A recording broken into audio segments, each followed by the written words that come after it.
सुप्रभात बच्चों, मैं खुशबू शर्मा आज की ऑनलाइन क्लासेस में आपका स्वागत करती हूँ। बच्चों, आज हम पढ़ने वाले हैं हिंदी व्याकरण। हिंदी व्याकरण के अंतर्गत हम पढ़ेंगे कारक।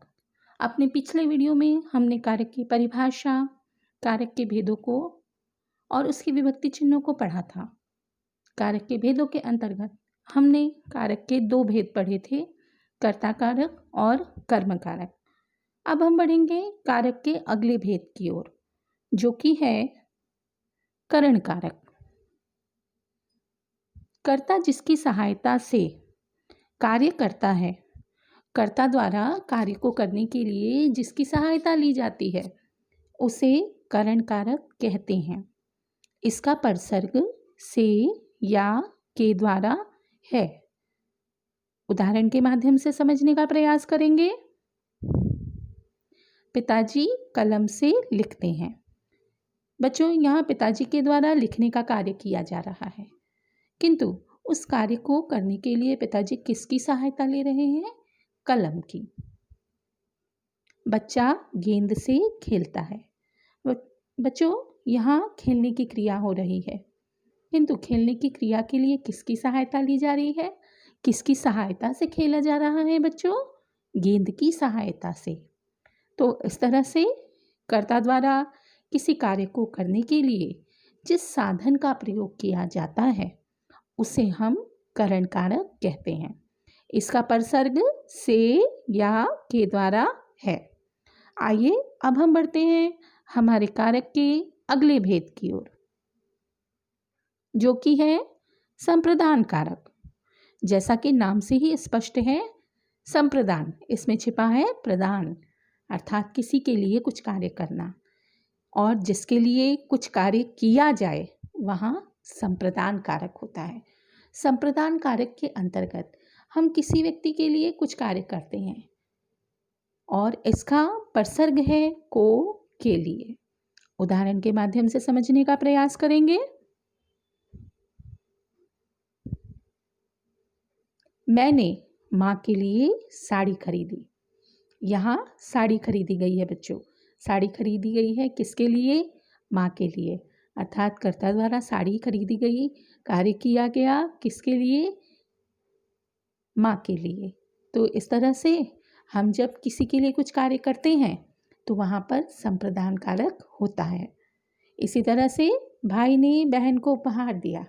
यहाँ भाई द्वारा बहन को उपहार दिया गया है, तो भाई द्वारा कार्य किसके लिए किया गया? बहन के लिए किया गया।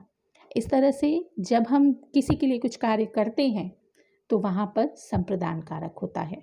इसका परसर्ग को के लिए है। आगे हम बढ़ेंगे हमारे कारक के अगले भेद की ओर, जो कि है अपादान कारक। संज्ञा व सर्वनाम का वह रूप जिससे अलग होने का बोध हो, वहाँ अपादान कारक होता है। इसका परसर्ग से है। बच्चों, अपादान कारक के अंतर्गत एक वस्तु से दूसरी वस्तु अलग होती है, दो चीज़ों के अलग होने का बोध होता है, वहाँ पर अपादान कारक होता है। अर्थात अपादान कारक में पृथकता का बोध होता है। पृथक होती हैं दो चीज़ें, आपस में अलग होती हैं एक दूसरों से, वहाँ पर अपादान कारक होता है। उदाहरण के माध्यम से देखते हैं। पेड़ से पत्ता गिरा। बच्चों, यहाँ पर जब पेड़ से पत्ता गिरा तो पत्ता पेड़ से अलग हो गया। पहले वह पेड़ में था और जब वह गिरा नीचे तो वह पेड़ से अलग हो गया। अर्थात दो वस्तुएं पृथक हुई, अलग हुई, और जहाँ पर ये पृथकता का बोध होता है, दो चीज़ों के अलग होने का बोध होता है, वहाँ पर होता है अपादान कारक। एक और उदाहरण देखते हैं। मेज से पुस्तक गिरी। पुस्तक बच्चों पहले मेज पर रखी हुई थी और फिर वह मेज से गिर गई। जब पुस्तक मेज से गिरी बच्चों, तो वह मेज से अलग हो गई। तो यहाँ पर पुस्तक और मेज के अलग होने का भाव दिखाया जा रहा है। इस तरह से जहाँ पर हम दो वस्तुओं के अलग होने को देखते हैं, उनकी पृथकता को देखते हैं, वहाँ पर अपादान कारक होता है। इसका परसर्ग से है। आगे हम बढ़ेंगे कारक के अगले भेद की ओर, जो कि है संबंध कारक। एक संज्ञा या सर्वनाम का दूसरी संज्ञा या सर्वनाम के साथ संबंध बताने वाले पद को संबंध कारक कहते हैं। इसके परसर्ग हैं का, की, के, रारी, रे। इस तरह से बच्चों संबंध नाम से ही स्पष्ट है, दो चीजों के बीच संबंध बनाना। यहाँ एक संज्ञा या सर्वनाम का संबंध दूसरी संज्ञा या सर्वनाम के साथ प्रकट किया जाता है। उदाहरण के माध्यम से देखेंगे। नंदिनी के पापा आए हैं। यहाँ बच्चों पापा और नंदिनी के बीच संबंध बताया जा रहा है। तो इस तरह से नंदिनी और पापा एक संज्ञा का दूसरी संज्ञा के साथ संबंध बताया जा रहा है, तो यहाँ पर संबंध कारक है। रमन की कमीज नीली है। बच्चों जो कमीज है वह किसकी है? रमन की है। इस तरह से दो संज्ञाओं के बीच यहाँ संबंध बताया जा रहा है। इस तरह संज्ञा या सर्वनाम का आपस में जब दूसरी संज्ञा या सर्वनाम के साथ संबंध बताया जाता है, दोनों को आपस में जोड़ा जाता है, वहाँ पर संबंध कारक होता है। इसका विभक्ति चिन्ह है काकी के, रारी, रे।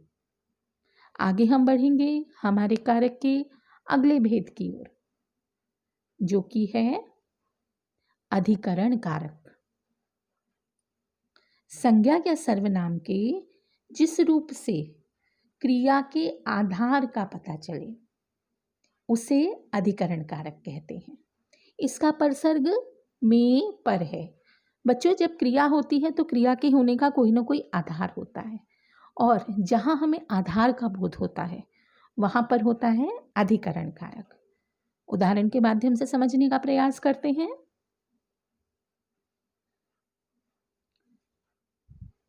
टोकरी में फल रखे हैं। तो बच्चों यहाँ फलों के रखने के स्थान को बताया जा रहा है कि फल कहाँ रखे हुए हैं? टोकरी में रखे हुए हैं। अर्थात यहाँ पर आधार बताया जा रहा है, और जहाँ आधार बताया जाता है वहाँ कौन सा कारक होता है बच्चों? अधिकरण कारक। एक और उदाहरण देखते हैं। मेज पर कंप्यूटर रखा है। यहाँ पर मेज पर क्या रखा हुआ है बच्चों? कंप्यूटर। तो इस तरह से यहाँ आधार बताया जा रहा है कि कंप्यूटर कहाँ पे रखा हुआ है? मेज के ऊपर रखा हुआ है।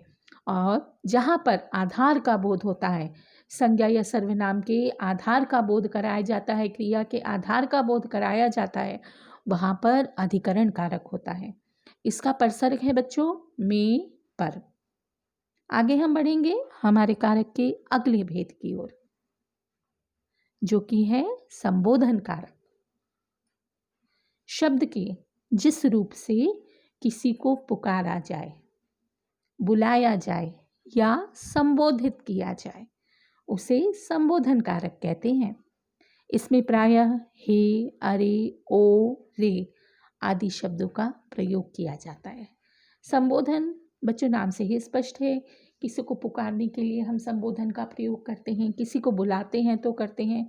जब हम किसी को संबोधित करते हैं तो जिन संबोधनों का प्रयोग किया जाता है और जहाँ ऐसे संबोधन स्पष्ट होते हैं वहाँ पर संबोधन कारक होता है। इसके विभक्ति चिन्ह हैं हे, अरे, ओ, रे। आइए उदाहरण के माध्यम से देखते हैं। अरे भाई मेरी बात सुनो। यहाँ पर अरे भाई यहाँ पर संबोधित किया जा रहा है अपनी बात को कहने के लिए। साथ ही साथ बच्चों संबोधन कारक के साथ हमेशा विस्मय आदि बोधक चिन्ह का प्रयोग किया जाता है। इस तरह से बच्चों ये थे हमारे कारक के भेद। आशा है आपको कारक के भेद समझ में आए होंगे। इसी के साथ हमारा आज का जो वीडियो है यहीं समाप्त होता है। धन्यवाद।